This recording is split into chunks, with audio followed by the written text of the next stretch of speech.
Hey, everybody. Hey. Welcome to Awkward Teenage Years. My name is Will Clegg. I will be your host for this evening. By a round of applause, how many people have been to an Awkward Teenage Years show before? All right, a smattering. And how many people have never been to one of our shows before? Yes.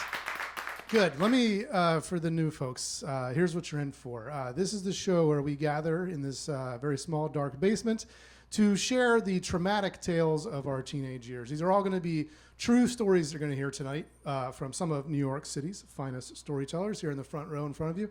And we hear stories about all kinds of things that happen in our teenage years. The first day at a new school, crushes, making the team, not making the team, which happens more in this crowd. And mostly what the stories are about are coming of age. That's what brings us back here every couple of months to do this show. I'm really excited to bring all 5 of these lovely people up here on stage very shortly. But while we wait for any latecomers, I'm going to regale you with a short tale of my own. Yes, there he is.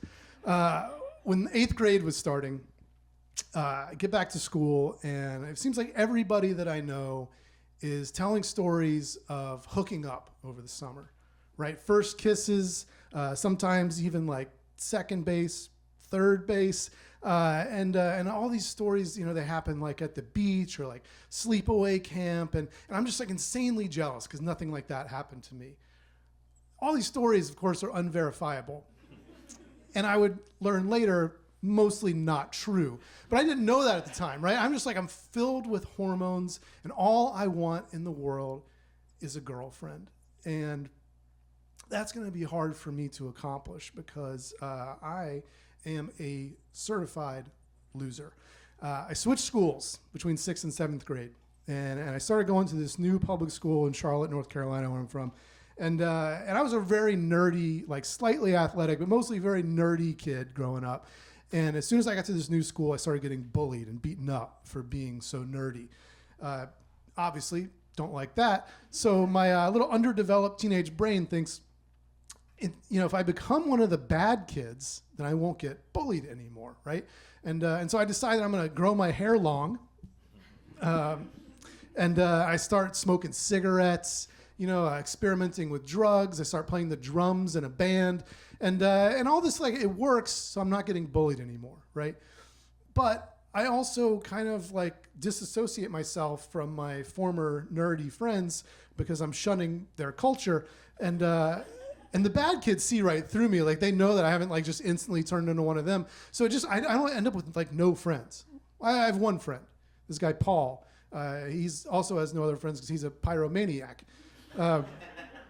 And this makes it hard to find a girlfriend because all of like the good-looking, popular kids all like want to go out with each other in their little cliques, and we don't have a clique. It's just me and Paul. And I have some more friends that go to like my old school, but where I spend most of my time at my school, nobody.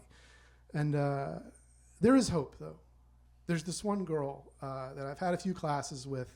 Her name is Alice, and she's always been like pretty nice to me in the classes. She's very slender. She's got long brown hair, these big, beautiful doe eyes, and she also has hearing aids. This is the 90s, right? So they're not these little invisible things that people have now. They're the big, like chunky kind of hearing aids, right? And teenagers are famously cruel, right? And so she gets made fun of sometimes for having these hearing aids. And so she's not as popular maybe as like she might be otherwise, which sucks, but she's also been like very, very kind to me, and at a time when like nobody else really has been, and she's super cute. And so I think like maybe I have a shot. And her locker is also like right outside of my art class, and so there's a big school dance coming up, and I think I'm gonna ask her to go to the dance with me, see where it goes, right? I've never asked a girl out before, don't really know what to do exactly, but she's right there every day. And so I finally work up the courage, and the bell rings and the door opens from my class, and she's right there at her locker. And it's almost like, like the sunlight's like shining through the windows of our grimy little junior highway hallway. And she's like just standing there looking so pretty. And I walk up, and she turns around almost like in slow motion, and I just book it. I run away because I have no idea what I'm going to say, and I go home that night and I think really hard. I write out a script of what I'm gonna say to her the next day. And in art class again, I start practicing my lines, and I mostly go over all the ways that I'm gonna very deftly and graciously accept the rejection. But then the bell rings and it's go time. So the door opens and there she is, and I walk right up to her and she turns around and she smiles, and I immediately look away and say, "Hey, Alice, there's a big dance coming up. I thought maybe you'd like to go with me or something." And I look up, and she looks confused. And I think, oh, fucking idiot. She has a hearing impairment, and you're mumbling and looking down at the floor. What are you doing? And I'm like, all right, Alice, look, there's a big dance next Friday, and I'd really like to go with you. Would you go with me? And now she looks slightly horrified, but then she says, yes. And I'm like, fuck. I didn't plan for yes. I've only planned for no, every possibility of no. And I'm like, okay, great. Can I get your number? I'll call you and we'll talk about it. And she's like, yeah, sure. I'll see you at lunch. She seems very nervous, and so am I. That's good, right? And then she closes her locker and she scurries away. And I am just walking on air for the next couple of hours. I can't believe it. All I could think about is slow dancing with Alice in 2 weeks. It's going to be the best night of my life. I go home, I'm grinning ear to ear. My parents have no idea what's going on with me. I haven't smiled this much in 2 years. And then the next day, I'm very excited for art class now because afterwards, time to get the digits. And the door opens, and I start walking over to her, and she looks up and she sees me, and she slams the locker shut and runs away. Doesn't feel good. Doesn't feel right. Not sure what's going on there exactly. So then lunchtime comes around, and I go and I sit next to Paul, and I'm telling him about what's going on, and he's like, "Oh man, that's awesome! Maybe I should ask a girl to the dance too." I'm like, it's tough out there, especially for a pyromaniac. But I give you some pointers, all right? And then I look over and I see Alice. She's sitting across the way there, and then she sees me, see her, and she just looks straight down at her food. And then her best friend Lauren stands up, and she locks eyes with me and starts walking right towards me. And then she sits down right next to me, which no girl has ever done. And then she lays it on me. She says, look, Alice is not going to be able to go to the dance with you because she's going with her boyfriend. Apparently, everybody but me and Paul know that Alice has a boyfriend who goes to a different school. And I'm like, all right, I can take that. I just why didn't she just tell me that that was, she couldn't go? She's like, well, she wanted to, but you just started yelling at her in the middle of the hallway in front of everybody. And she got very nervous and just said yes because she didn't know what to do. So then I feel the hot tears of shame well up in my eyes, and I split out of there before anybody can see me crying. I did not go to that dance. I also never spoke to Alice again. But we do follow each other on Instagram now. We don't talk, never discuss the incident, but we're friends on Instagram. But none of this solved the problem. I still didn't have a girlfriend, and so when the next dance came around, I was undeterred. And I thought, there's no way it could go worse than that, right, if I try again. And this time I think I'm gonna ask one of the cheerleaders to go with me because why not? And there's one in particular who I've got my eye on, Becca. She's got this short little bob and this infectious smile. Everybody wants to be around her all the time, myself included. And I ask around this time, make sure no boyfriend. And then I see her in the hall one afternoon, and I walk up and she smiles, and I think she knows I've been asking around about her. And I ask her to go to the dance, and she says yes. And she means it. Thank you.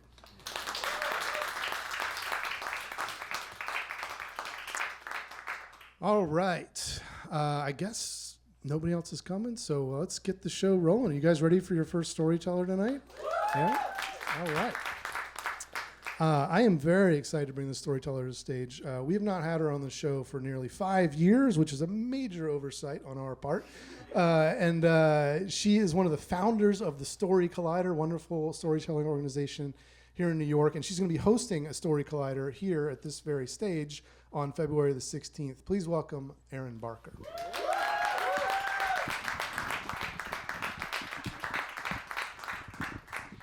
Hey, everybody.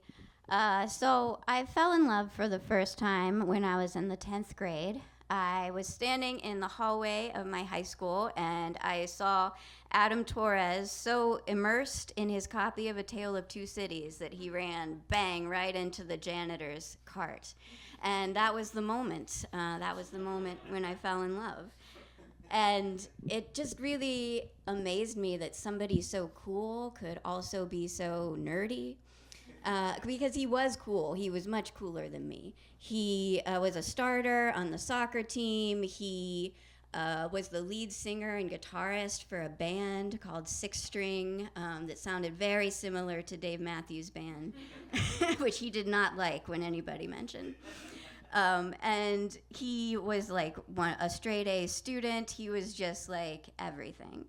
And I knew him because we worked together on The Spark, which was our school's national award-winning magazine. It was very competitive.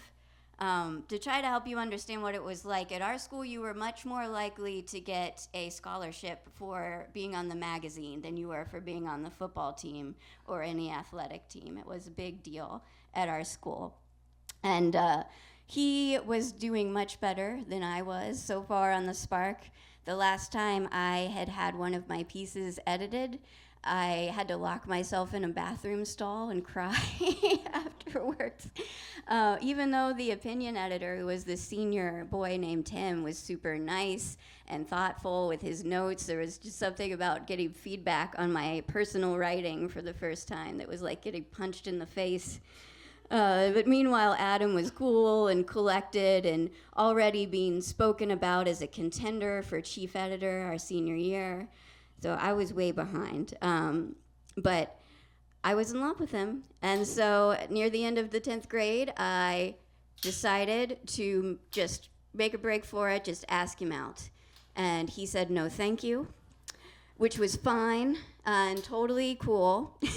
And I thought, I'll just avoid him for the rest of high school, and it'll be fine. Except at the end of the school year, when they announced the staff positions for the next year of The Spark, I was the assistant opinion editor, and Adam was the opinion editor. So I was going to have to spend a whole school year assisting the person who had just rejected me. Cool, cool, cool. But a funny thing happened over the summer, which is that I got my braces off, and I learned how to use a flat iron. And then when we came back to school in the fall, I was his assistant now, so I was being very helpful to him all the time. And I was also dating someone else, which I think also helped. And so I was this combination of presentable and helpful and not available that was very attractive to a teenage boy.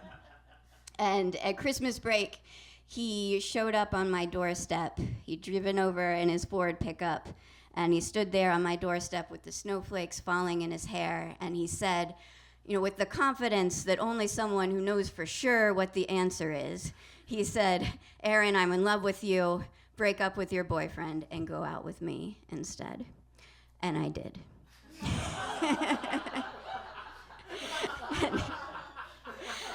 And what followed was a glorious time in my life. I was in love, and also I was doing really great work on the magazine. I was starting to get used to being edited. I was learning from it, and my MO had sort of become that I wrote all of the pieces that adults didn't like. That was sort of my specialty. I wrote a story about how the advisors for our school's brand new gay-straight alliance weren't allowed to participate in the group, even though the advisors for the Christian ministry groups could. They could pray with the students. I wrote about students at our school who had bipolar disorder and what they went through. And I opened that story with a lead about one student who was warned that he could get a 24-hour boner from his medication. The teachers really didn't like that one. But I was feeling like I could finally, like I could make things happen. People would come up to me in the hallway and they would tell me that they read my piece and it totally changed the way that they thought about somebody else at school or that they thought about an issue. And it meant a lot to me because I was used to my words not mattering very much. I remember that same year I had been sitting at home on the couch with my dad folding socks in the laundry, and he asked me if he thought it was a good idea for him to marry his girlfriend. And I said, no, I don't think so. We don't really know her and her kids very well. And a few weeks later, they were married, and she and her stupid kids were in my house.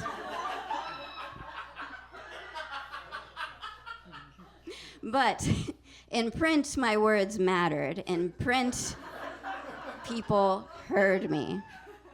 And this was a big deal. So our sports editor was inevitably fired, as all sports editors usually were. And I was promoted to take the role of sports editor. And I started to think, maybe I'm good at this. Maybe I could be chief editor next year. And the only problem with that was Adam was thinking the same thing. And when I talked to him about it, he said, I just don't think you should apply because you'll just be sad when you don't get it. And if you apply for managing editor, then it'll be like you're my assistant again. And strangely, there was something about being Adam's assistant that did not appeal to me. But I thought he was probably right. He was so much smarter than me, did so much better in school than me. Teachers liked him more than they liked me. Students liked him more than they liked me. So in the end, I didn't apply. And I thought, it'll be for the best for our relationship. Except that it wasn't, because Adam dumped me senior year and started dating the entertainment editor. Was this very beautiful bimbo who wrote just this endless blather about the Backstreet Boys and the Spark every month. And the magazine lab, which had become my safe haven over the past few years, was now just this terrible place where I tried to suppress these hot tears while Adam and his new girlfriend tickled each other on the desk next to me. And then insult was added to injury when Adam was accepted to my dream journalism school, Scripps School of Journalism at Ohio University, and I was rejected. So I was sitting in the magazine lab one day just feeling bad about myself, feeling like maybe I'd been wrong, that this was my path, that this could be something I was good at. And the magazine advisor says to me, no, actually, I was gonna make you chief editor, but you didn't apply. And I was honestly really surprised and upset that you didn't. And this revelation sparked a fire inside of me, I guess you could say. Because I left that room and I went to the drugstore and I bought a plain white binder and I sat on the floor of my bedroom and I cut out all my best clips from back issues of The Spark and I pasted them in and I got my advisor to write me a letter of support and I mailed it to EW Scripps School of Journalism and I asked them to change their minds. And a week later at dinner time, we got a phone call and they did. I was in. And in a way, it felt better than if I got in the normal way, because I knew I got in on the strength of my work. So that fall, I went off to Ohio University, and I actually reconnected with Tim, the opinion editor, who had so kindly edited me years prior, and started dating him. There was a joke for a while, because I also dated a different opinion editor. I dated 3 different opinion editors in the sport. But Adam, of course, was also at OU, and it didn't take long for him to show up on my doorstep and to say, with that same exact confidence, Erin, I'm in love with you, break up with your boyfriend, go out with me. But this time I had a different answer. Thank you.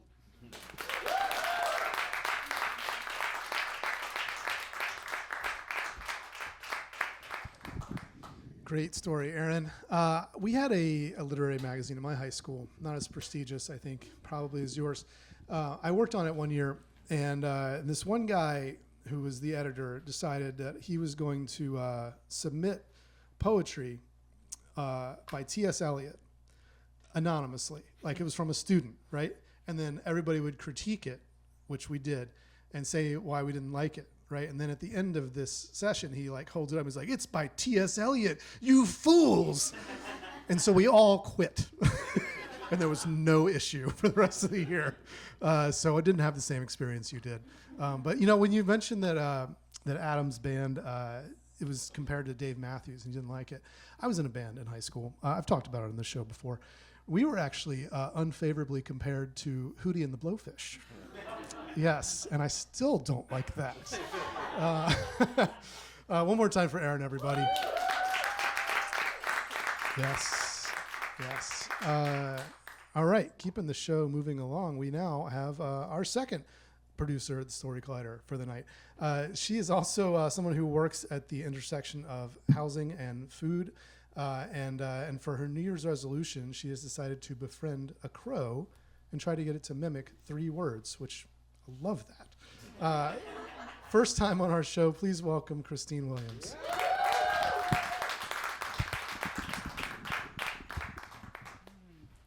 Yes, very excited to be here. Thanks for having me. Y'all, we made it through the first week of Zoran's mayoral term, y'all. Woo! It's been such a rush to walk through the city and feel hope and just like a sense of possibility again. I just feel like I'm doing more internally just to show up better myself. I know I've been thinking about like how can I have like more protein in the day so I don't like lose my patience at work, you know? And I've been thinking about like when was the last time I felt this sense of like hope and belief. And honestly, it was back when Obama was president, and I was a Chicago resident there too. So I get to ride both waves, okay? Yeah, and when Obama was in his first term, I was a high school freshman. And I remember watching that campaign with my family and thinking, wow, like, whoa, we can like all do something. I just remember having that slogan, what is it, change we can believe in? Like I really was like drinking that Kool-Aid. I was like, I can do that too. And when I heard that Obama joined the speech team, I was like, that's it. That's how I'll be that girl, that person that is just a leader. So I joined speech. Well, it wasn't my first shot, my first initial intention. I did want to be on the newspaper, but the teacher just did not like me, which I guess can make sense, and I totally understand it.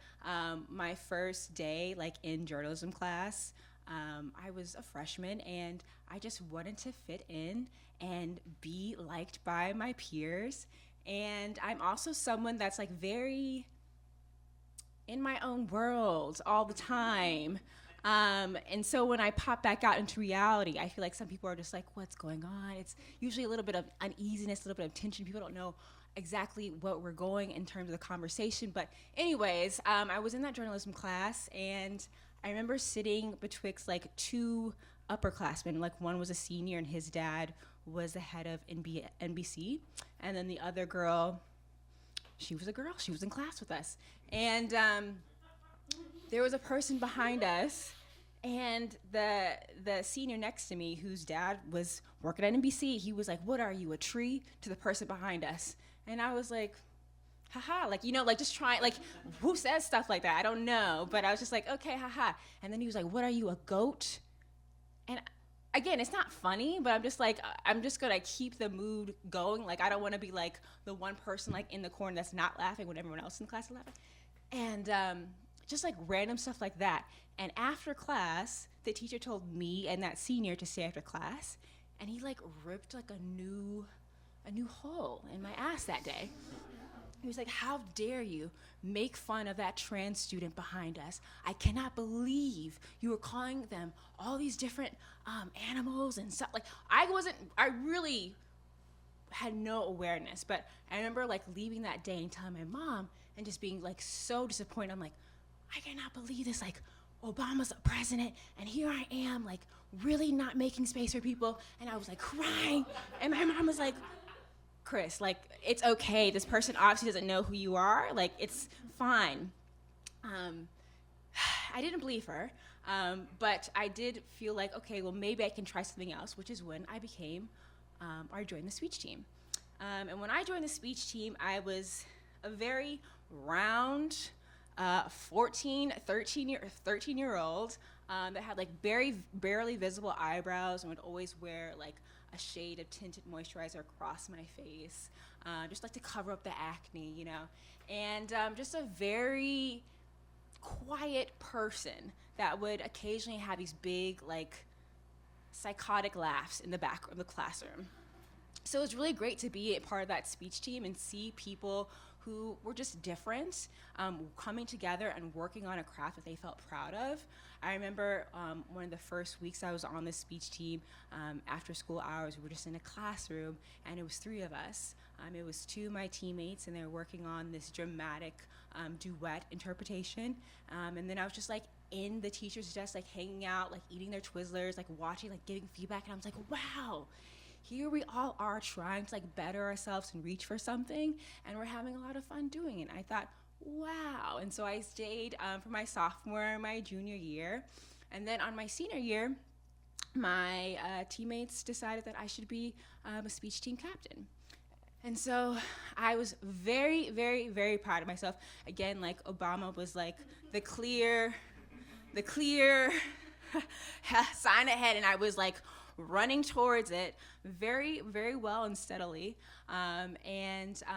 As a team speech captain, that meant I would have to rise to the occasion when people didn't show up or if they got in trouble and they couldn't do a tournament. Now, my event was special occasion speaking. It's like a very random ass event. Like, you think of like a story that you would tell at like a retreat for, I don't know, insurance people. It's just like a very random, very, very random event.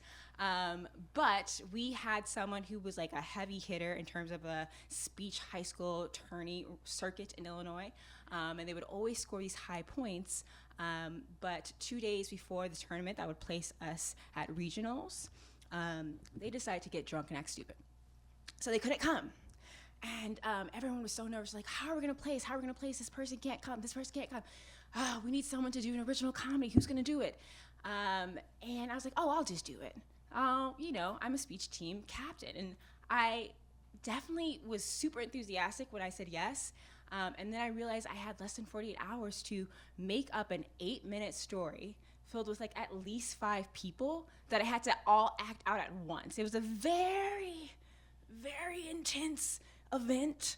To give you some context, the people that were in that category are now like staffed TV writers. Like, I remember in my round was Jabuki Young White. He's like a really great staffed writer now. He was just on Alvin Elementary, and he was hilarious, okay? Like, in speech team tournaments, you usually have like rounds, and you have 5 to 12 people in a room. And anytime he was doing a round, it was packed with like 40 people because they just wanted to see him perform. And so I'm like, okay, I gotta get ready. I gotta make a story up. And so I put up my big girl pants, and I remember like not really sleeping at night the couple of days before because I was just trying to practice what we call pops, like where you would start in a lower position and pop back up and have a different voice.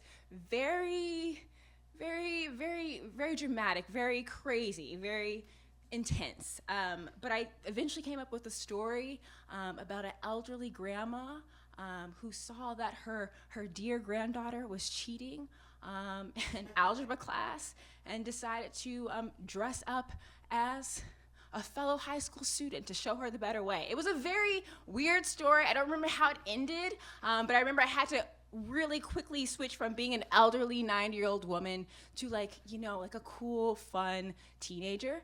I was not, it was it was rough. It was very, very, very, very rough. But I was a speech team captain. I was in a leadership role. So I just made sure I showed up and didn't like share any type of anxiety with my team.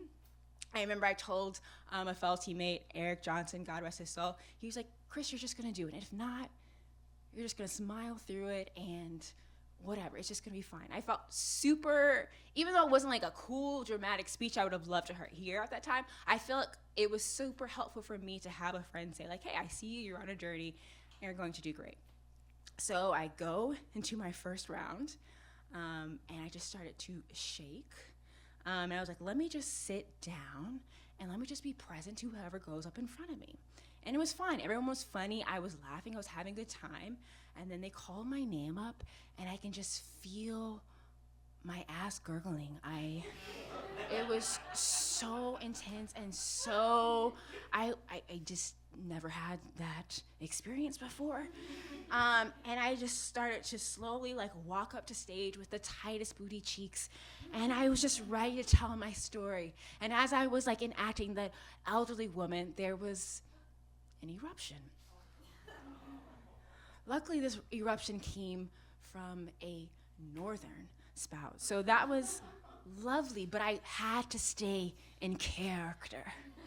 And so as I can feel vomit rushing to my mouth, I am just like shriveled over as an elderly woman, laughing very cutely, covering my mouth, and like sidestepping to the trash just to quickly vomit and to pop back up into the story, okay? Okay, because the show had to go on. And so I did that, and my teammate was in the corner. He was the most palest, blonde-haired boy I have ever met, and his face was beet red. It was the funniest moment in my entire life. I did round 2, I did round 3. I did not place for the final round, but I was 1 point away from doing so, which was really, really cool, and I felt really proud of myself. But yeah, I always just remember of like that moment of joining speech team. Like that would have never have come up if Obama wasn't running for president and I wasn't sitting around the television with my 50-year-old grandma watching her like saying like, you can do that one day. You can do that one day. So yeah, I just really appreciate speech team and the great leader I hope it made me one day. Thanks.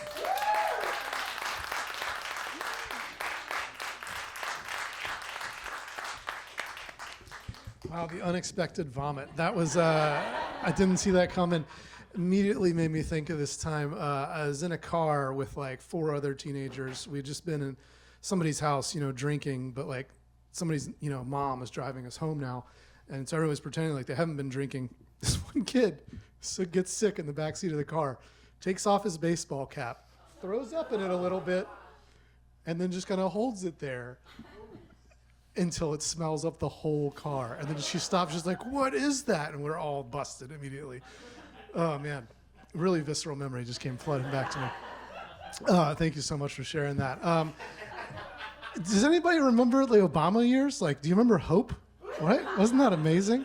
I know, I guess there is some of that now with Zora in here in New York City, but I live in Jersey, so I don't get to share in that. We just had a mayoral election in my town, and we elected another middle-aged white guy.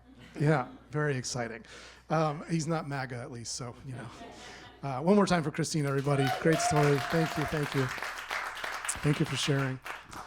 All right, keeping the show moving, we have another first-timer on our show. His bio says that he appeared in a 1991 Italian film starring Brooke Shields that was so bad that it doesn't even show up on IMDb. And his other claim to fame is that when he was a law student in 1998, Barack Obama took him and a group of friends out to dinner. So that's pretty special. He's also a very fine storyteller. Please welcome to the stage Brian Lorio.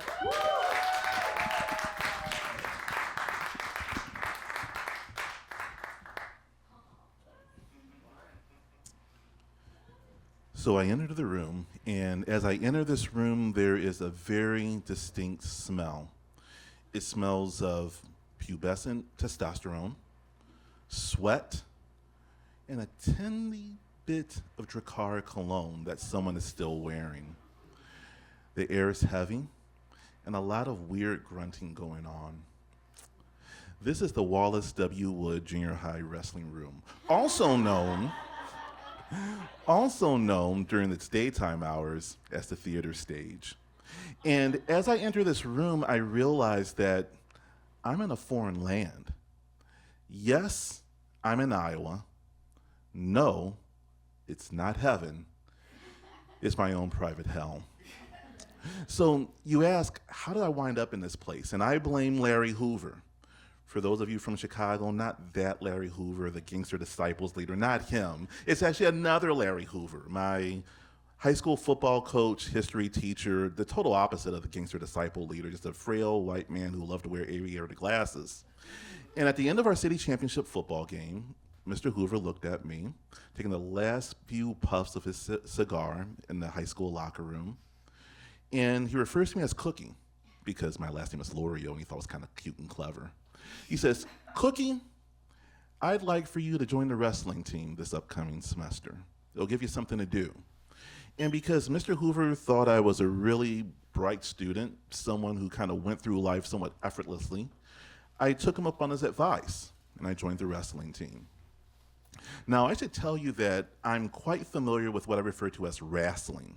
As a kid who grew up in the 80s, I'm used to watching WTBS, Ted DiBiase, The Junkyard Dog. You know, I'm used to wrestling. But what I don't know so much is about wrestling. And in Iowa, wrestling is a religion. In fact, as I was kind of crawling through my mom's birth canal, a lot of my high school teammates were actually putting on chokeholds as they were embryos. So I was a very different place when it comes to wrestling, but I thought this might be the sport for me.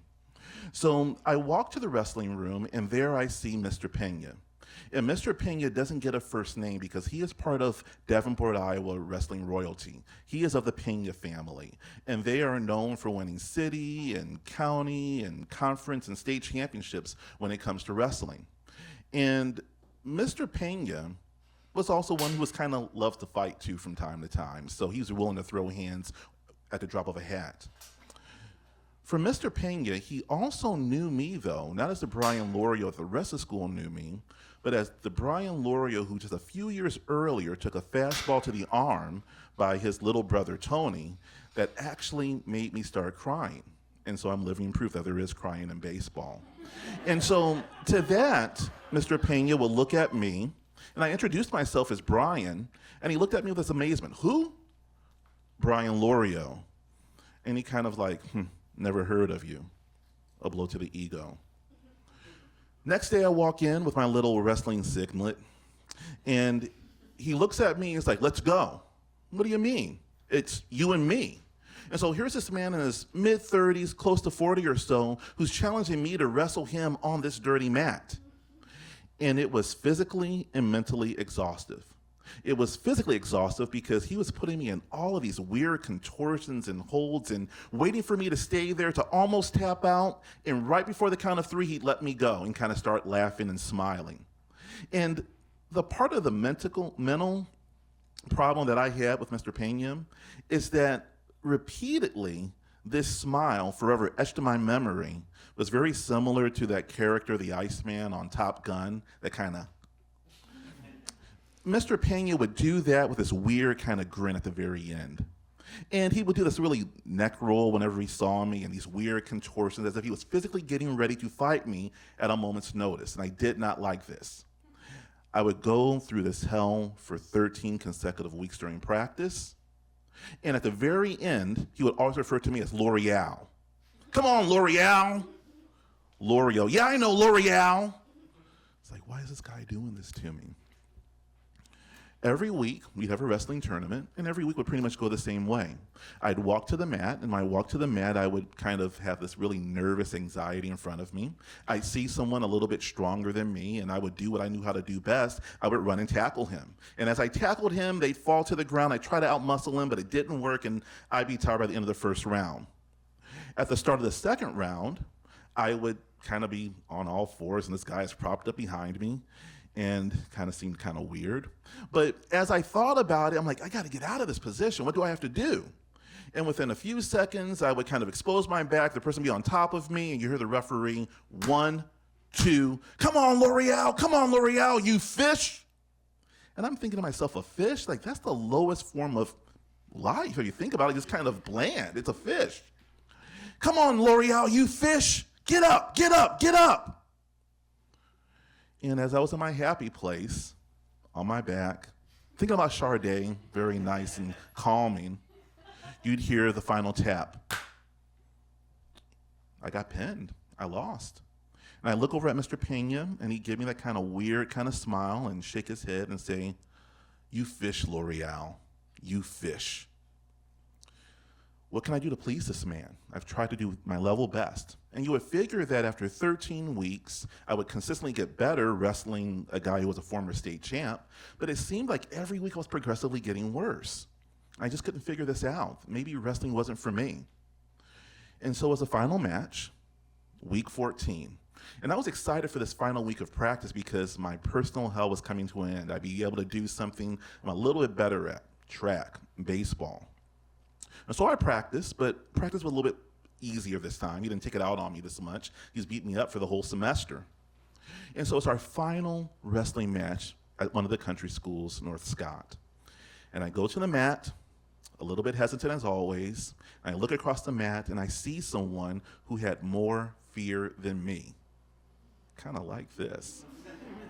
And so as the bell rung, buzzer rung, I just ran to the center of the mat.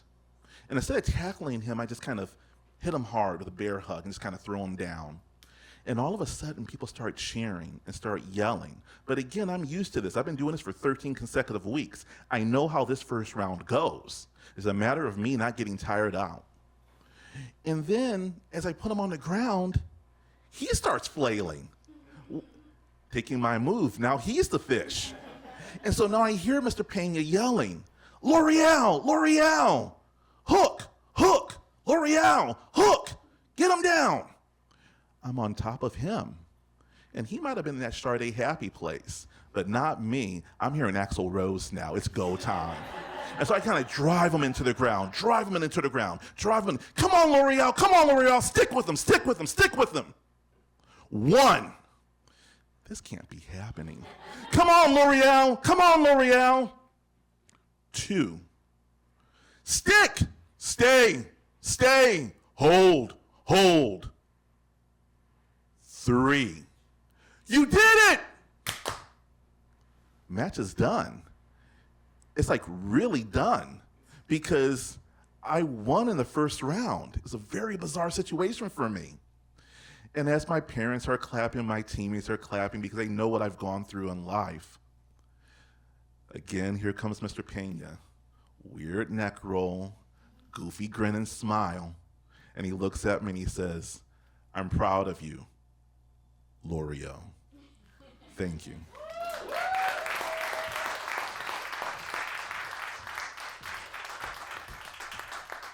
All right, great story, Brian. So those of you who know our show, you know that my co-producer Grant has a great story about high school wrestling also. And this is the first time we've had another wrestling story on the show, like 6 years later. And I just want to say, I know you feel like probably L'Oreal, terrible nickname to have, in high school. But Grant's nickname was Barf. And I don't think the coach ever called you by your real name, right? It was just always Barf, right? So yeah. Yeah, never even got the redemption arc. So yeah, thank you so much, Brian. One more time for Brian, everybody. All right, keeping the show moving. Our next storyteller is also here for the very first time. We're very excited to have her on. She is a stand-up comedian who has opened for Chris Gethard. She's performed on USO comedy shows for the U.S. Army. And she also works as a licensed therapist and uses the art of storytelling in helping her clients. Very excited to have her on the show. Please welcome Kate Nichols. Hi, I'm going to be stand up with the microphone. Sorry. Oh, no. Look how big my pimples are. You can see them from there. Bangs? Why? When your forehead is that oily, you shouldn't do that. Okay, the year is 2007. The month, April. The day, the 20th. Yes, 420 for those who celebrate. 2007, I was 16 years old, going to high school in suburban New Jersey. I grew up in a town called Maplewood. Anybody heard of it? Sometimes, yeah, people in New York know it. Yeah. I went to Columbia High School, which, for those who don't know, is a pretty cool, eclectic place. Graduates include Lauryn Hill, Zach Braff's is a so yeah, we're very cool, artsy kind of place. It was a fun place to go to high school. And on 420 every year, there were always a suspicious number of teachers absent. And a very large amount of substitutes who were subjected to false hall passes. You know, my high school, this 2007, we had a big hall pass black market, you know, where people would steal a pass book from a teacher who wasn't paying attention. You'd give them out to your friends. You'd exchange them for various goods. And a lot of people on 420 had to go to the guidance counselor, you know, and had a pass, or they had to go to study hall or their other friend's class, or whatever the case may be. And you'd find us scattered under various bleachers and in parks and things of that nature, getting our hands on whatever little bits of cannabis we could find, right? This is the days of pre-legal cannabis, the Wild West. Kids these days will never know, you know, they just vape in the bathroom. It's too easy. So in 2007, I was 16 years old. Probably a little, right around this time, I would say, actually, my eyes, yep, that's right. I could tell. I was an early cannabis connoisseur, if you will. So at this point in time, I was in high school, and I sort of floated around between different friend groups. I had started out high school with a best friend, with someone who I'd met when I first moved out to New Jersey, who adopted me. She saw me in 5th grade and decided I was going to be her best friend. I didn't have a choice. Like, it was a non-consensual best friendship, but I was happy about it. I was very happy to be welcomed into her home. Her family loved me. I spent so much time at her house when we were kids throughout our middle school years, so much so to the point where they started buying me my own sodas for the house, like during their family grocery shopping trips, partially because they were frustrated with me, because I would open a can of Coca-Cola, but I wouldn't drink the whole thing. I would just drink a little bit and then put it down, because it was just too many bubbles for me, you know, in middle school. And so they got me these tiny Cokes. So you guys have seen those, right? Those little Coke cans, and they call them Caitlin Cokes. And so I would come over, I'd pop open a Caitlin Coke, and we'd get on the computer and log into AOL Instant Messenger and get up to no good, you know? So 2007, I didn't have my best friend anymore. When we started high school, I'd made some new friends, some other kids, and I had gotten, as I said, into cannabis pretty early, and my best friend did not like that. She was raised very Jersey Italian Catholic, drugs are bad, you're going to hell, Caitlin, I can't be your friend anymore. So from that point on, I just sort of floated around friend groups. And on this particular April 20th, 2007, I found myself floating around both cosmically and physically. I had used some of my black market hall passes to get out of all of my classes. But as I said, none of the teachers were there, so who cared? I had been smoking weed pretty much all day in various forms and shapes and sizes, and I found myself in the park a few blocks away from my high school, and I was hanging out with some of my friends who also spent a lot of time in the park. We're degenerates, you know, we're the park kids. These are the girls who taught me how to smoke parliaments when I was 14, you know, like, not a good time a lot of the time, but sometimes it was. And on this particular day, it happened to be. We had just finished a nice little snack of marijuana, you know, that we probably smoked out of a bowl somebody got right here on St. Mark's Place. And we're so hungry, and we're so broke, and we're so 16. And I happened to find $20 on the floor right outside of the park. And I was like, guys, it's a 420 miracle. You know, we're going to the diner, so we all get cheeseburgers. And it was amazing. Then I get a phone call from some of my other friends, this other group of friends that I belonged to. I was friends with the girl jocks, and I was not athletic, you know, but they like took me in. They were like, "Oh, you're cute," you know, like, you, all right, come on. And This was before we all knew we were gay, and so that's why we got along. They're like, "You're not good at sports, but I like you. You know, get in here, champ." And so I hung out with that, and so some of my friends who were friends with them, they called me. They're like, "Oh my God, Caitlin, where are you?" I was like, "I'm in Maplewood," and they're like, "We're in South Orange." So the towns are connected. They shared a high school, and I was like, "What's going on?" They were like, "Maya fell." So my friend Maya had gotten so high outside of the Starbucks that she fell face forward and hit her nose. And I was like, I don't know why I was the go-to. They were like, "We need you." And I was like, "I'm coming." And I get on the train. So I take the NJ Transit one stop. And here's what you do when you're 16 and you don't have any money because you just spent the $20 you found on the ground on cheeseburgers for your stoned friends. You just walk up and down the train the whole time because it's only one stop. So you can make it there before you have to pay for a ticket. So I get there and I get to my friend's apartment where they've sequestered my friend who fell. And they're like, "Oh, we got to get her out of here. We don't need this heat. You know, like somebody's going to know what's up."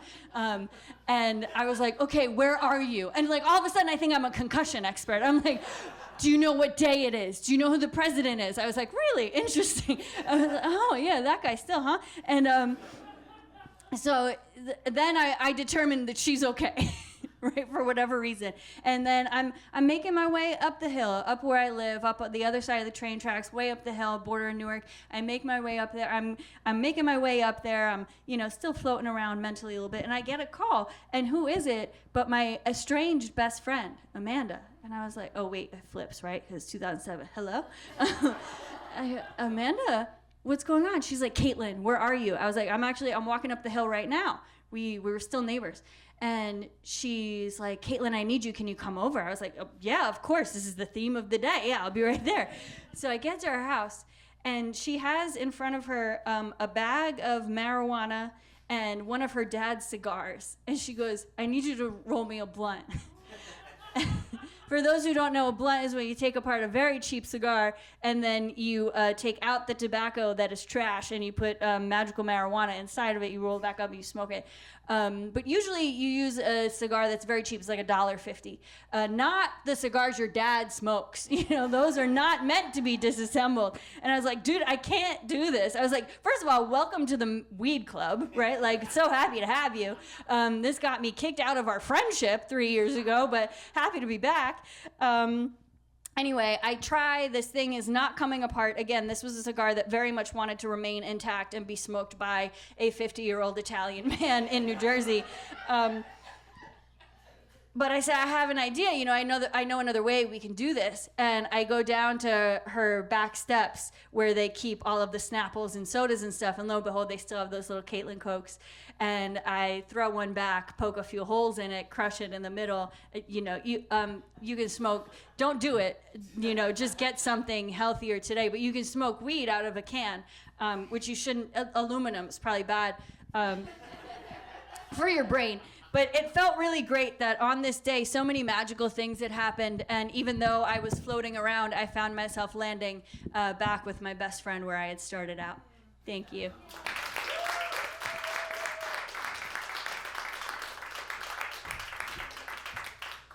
Oh, yes. I was also an early cannabis connoisseur. I wrote a whole hour-long show about it, actually, yeah. Smoked a lot of weed out of Coke cans. Oranges, apples, you name it. I probably smoked out of it at some point. I can't smoke anymore. Get super anxious if I just don't do it. I did a whole story about that. Story Collider. But a couple years ago, almost 3 years ago now, my daughter was born on 4/20. And the whole day, like, it was at night, so I'm like, oh, she just makes it till midnight, then it won't be 4:20, won't be weird, but like, if any of you have ever had a kid, you're not sleeping for like a couple days before the kid arrives, and then for like, several years afterwards. But after the baby comes, like, there's this great euphoria, and then you just get so tired, right? And in that state, I'm texting with my mom, and I'm like, I just wish the birthday wasn't 4/20, Like I'm talking to her like somebody who knows what I'm talking about. She's like, "What do you mean?" I'm like, 4/20. And now I'm in the conversation, and I realize that I shouldn't be having. She's like, "Why not?" And But it's more than just the weed holiday. Like, it's Hitler's birthday. I don't know if you know that, and it's also the day that Columbine happened. I learned all of this on the same day in 1998 or 1999, I guess it was, my freshman year at college. Sorry, this has turned into like a whole thing. This whole story. It's a new part of my solo show. So I didn't know what 420 was when I was in high school. We just didn't do that in the South. But I went to school in New York City, and all my friends were like, 420, So we're smoking a whole bunch of weed. I'm as high as I've ever been in my life. And then on the news is this Columbine shooting, right? And that's a major buzzkill. And then they start talking in the commentary about how it's, they think it's connected to Hitler's birthday. So in my mind, like, these things are all wrapped up into one. And my daughter is born on this fucking day of all days, But I mean, no, now it's actually like a great day for me, of course. But I'm trying to explain it to my mom. She doesn't know any of this. And now I've saddled her with all this information, too. So she probably has very mixed feelings about my daughter's birthday. And she's also like the only person who watches the live stream. So now's a good time to say, hey, Mom, talking about you on the show again. Anyway, guys, one more time for Kate. I love a good 420 story. Love it. All right, we've got one more storyteller for you tonight. But before I bring him on stage, I just want to do a little bit of housekeeping. So, Lauren, if you would, please. Yes, perhaps you've been sitting out there in the audience or watching at home on the live stream or on YouTube several months later, and you're thinking to yourself, I have a really funny or interesting or emotional story about my teenage years. Maybe I could get up on the stage and tell it, and you can email us. Please, we encourage you to email us at awkwardteenageyears@gmail.com. Give us like a quick pitch of your story, the beginning, the middle, and the end. We've had many different kinds of people come up here and tell stories. Stand-up comedians, seasoned storytellers, people who have never told a story on stage before. We welcome everybody to please send us a pitch. We're always booking for our shows, which are every other month on the first Wednesday. If you'd like to stay in touch, you can also follow us on social media. I'm going to be honest, probably just do Instagram. The other ones, not paying attention. All right? Is anybody like really doing Threads? No. Facebook, it's just for my parents now, But YouTube, we post our shows on YouTube. Every single one of our shows, which I think we're at like 53 or something like that now, including all the weird streaming ones from the pandemic, that we just don't talk about. They're all online. They're all on YouTube. So you can see all of our old shows, all the wonderful old guests that we've had. And we encourage you to go and search us up there at Awkward Teenage Years. Same handle on Instagram and Threads if you insist. And yeah, I think that's it. So without any further ado, I'd like to bring up our final storyteller. This guy has been on our show a bunch of times before. This show probably wouldn't really exist if not for him, because he's the one who taught both me and Grant the art of storytelling at the Magnet Theater, where he teaches. When he's now taught, I think, over 4,000 students. That's right. Yeah, that's a lot of storytellers. And he's also a 20-time winner at the Moth. And perhaps his greatest accomplishment in life, he used to be my next-door neighbor in Hoboken, New Jersey. Yeah. He's been a buddy of mine for nearly 20 years now. Really excited to have him back, Mr. Adam Wade.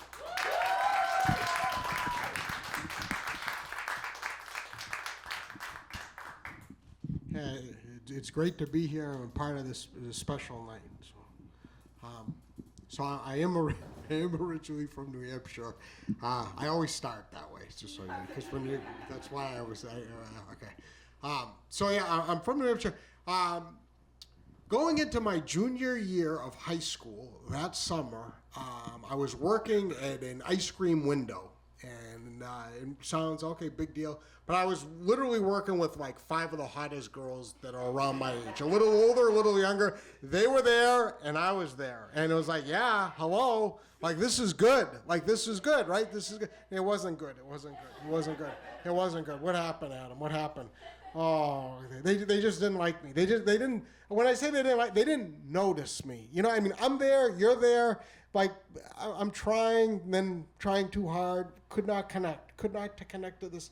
They just found me very annoying, and then I get very quiet. And, people would come in to get ice cream, and I'd get eager, and I'm like, can I help you? What would you like? And they're like, no. And it was mostly like horny guys of all ages, and they're like, no, we don't want you. I want her. I want her. And I want her. And I'm like, yeah, but I'll give you more ice cream. They're like, I don't give a fuck. Just give me, I want that one. And I was like, oh, okay, all right. Hey, Wesley, can you come over here? And I'm like, sit in the corner. Like, oh. So and then there was the manager of this place, and I'll say his name is Dave, because his fucking name is Dave. I was like thinking, should I say, he's Dave? Dave, I'll give it to you, Dave. And he was a prick. Live stream, the guy was a prick. I don't care. I'm gonna say it. F him. I'm not trying not to swear now because your mom, but F him. You know what I'm saying, Mrs. Clegg. Did not like this guy. Was a jerk. Did not like him at all. He would always sit outside smoking Marlboros, and I'm asthmatic, and we got the window, and I go, and I'd shut the door. He goes, open the window. He'd open the window, shut the window. Oh, I can't breathe, and I'm having it was just awful. And he had he was a fancy car guy. You know what I mean? I'm not putting him down, but I mean, Jesus Christ, man, you're working an ice cream window. You shouldn't have that expensive of a car. I'm just saying. But and it was his baby, and and he'd be trying to what is going? Why am I here? I don't need to be here. So no purpose, no attention. Week and week go by, and then after the 4th of July. And then a week after that, Bessie comes to the window. Now, Bessie is about this tall. She's about 85 years old. She's got jet black hair. It's like in a beehive, and she's got like the best dentures I've ever seen. I mean, she's got white, like baby's teeth, white, beautiful teeth, and they're bigger than her face, but they're on there, and she must have them gelled in good, and so the girls don't want to wait on her, and so I go over, I go, hey, how you doing? And she's like, hi, handsome. How you doing? I go, good. I'm doing good. How you doing? You look beautiful. We're going back and forth, and I made a connection. This is wonderful. And she's like, and then she opens up her little purse. She's like, what I'd like to get is a rum raisin, a kitty cone, and I'm like, all right, you can get the rum raisin before I scoop the rum raisin. There's actual rum in there. I got to ID you. And she's like, I go, really? She's like, so I look at her. I mean, she was like 85. I go, yeah, okay. You're good. I'm gonna get that. And as I'm getting that, I'm thinking I got to do something for her. This made my summer. This moment. So I go, hey, I go over to the window and I'm whispering to the side. I go, listen, Bessie, I'm gonna give you 2 big scoops, but I'm gonna put it in a cup and then I'll put the kitty cone. I'll still charge you 75 cents for the, and she loved that. And then so I go and I'm not a big guy. But I scram that. There was a pint of ice cream in those 2 scoops, and I put the little top, and I go over, and she 75 cents. I go, no tip. You take the quarter. Come on, get out of here. And she was just so happy, and this was just such a wonderful. And she leaves, and I mean, she was like on the stoop. It took her about 4 hours to eat the rum raisin. She keeps eating it. She's just the big smile. So a couple days later, she shows up with a glare, and it's another friend, a similar haircut. Again, I don't know who their dentist is, or they got these big choppers, and so I get her a chocolate walnut. I get the rum raisin, and I did the thing, and they're loving it, and again, just feeling good. Days go by, weeks go by. All of a sudden now, I got my own little clique coming to, So there's a line of people, kids and their parents and this and that, and the guys that are horny guys. And then there's this line, okay? And it's this line, and these women, they only want one thing. They want Adam Wade, 85 and up. They want this guy to be scooping the ice cream. And the greatest moment of my life was when one of the girls, because she was bored out of her she comes over and she's like, I'll wait on the next day. I'm like, no, we don't want you, we want him. And I was like, yeah. I go, and they're and the girl, the bitch, she said, she goes, you're a freak. And I'm like, you know what? Let it roll off the shoulder, Adam Wade. Let it roll off the shoulder. So this is going on, and I'm loving the sun. Every night I'm getting I don't know how the Beatles felt when they performed at the Ed Sullivan, like when they came and all the girls were screaming, okay? But like those girls were now the woman in my line, and I was the fucking Beatles. I was the Beatles. I was the Beatles. I was the Beatles. I was the Beatles. So this was the worst summer turned into like the best summer in my life. Come on, in my life. Look at this. In my life. It was the greatest. It was the greatest. So middle of August, I walk into work, and fucking Dave's got a big smile on his face, smoking a Marlboro, and I look over and all the girls are smiling at me, and I'm like, what's up, what's up? And I take a look into the window, and there's this nerdy guy putting up cameras. He's putting up cameras all over, security cameras, and I see Dave opening this box, this cardboard box, and he starts putting scales all around the place. And like the scales, it's like, like junior high, like science scales all around. And I'm like, what the hell is going on here, Dave? And he goes, he goes, the owners, they've been tallying the bills, and there's a lot of ice cream going out, and there's not a lot of money coming in. And they're trying to figure it out. They think someone's giving away free ice cream. I'm like, I've always charged, girls, I always charge. They're like, yeah. They're like, but now they want to have cameras to watch, and you're gonna, every time you put it in a cone or a cup, you got to put it on the scale.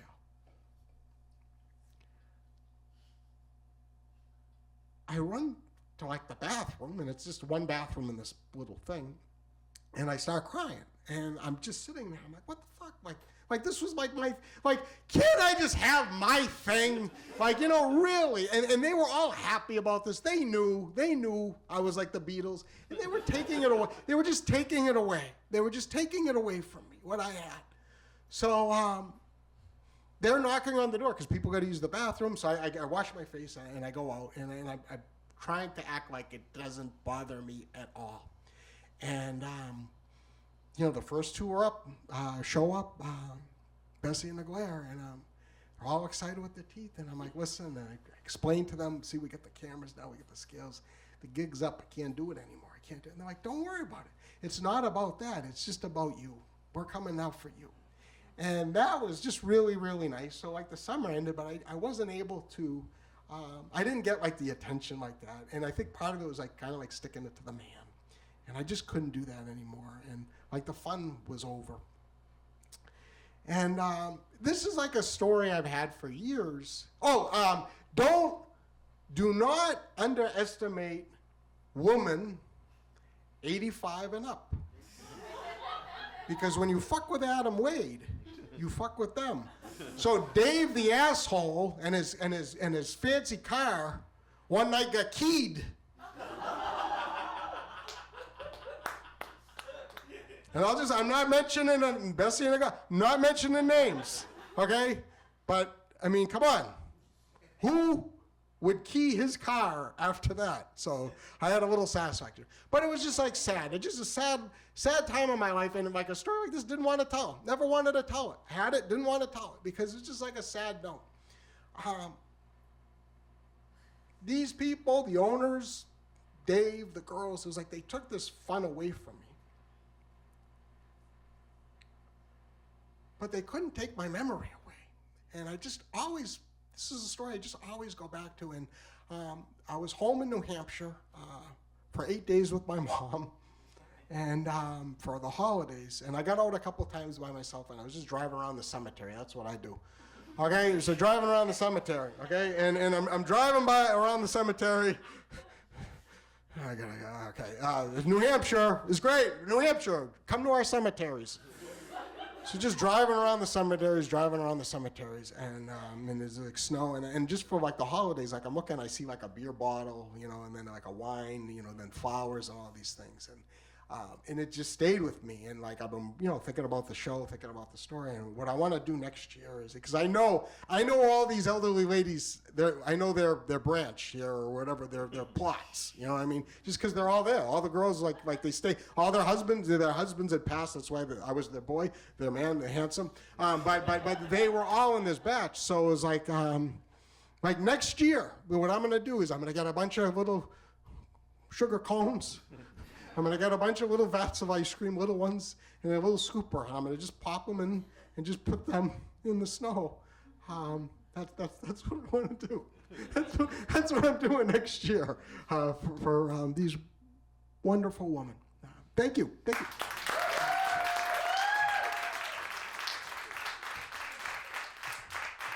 All right, Adam Wade, everybody. If you enjoyed that, you should look him up on audible.com. He's got this great feature there called You Ought to Know Adam Wade. Highly recommend.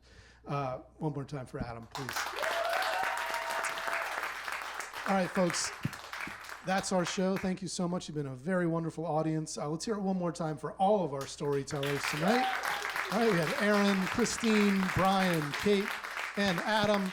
Up in the booth, Lauren has been our tech for, I don't know, how many years have we been doing this? 6 years. 6 years have been doing it. Yeah. And let's hear it also for Frigid New York, who's been our host for all 6 of these years, and Debbie and Bella on the house tonight. We do this show once every 2 months on the first Wednesday. The next one is going to be March the 4th. It'll be a brand new show, 5 different storytellers, and we really hope that we will see you there. Thank you. Good night.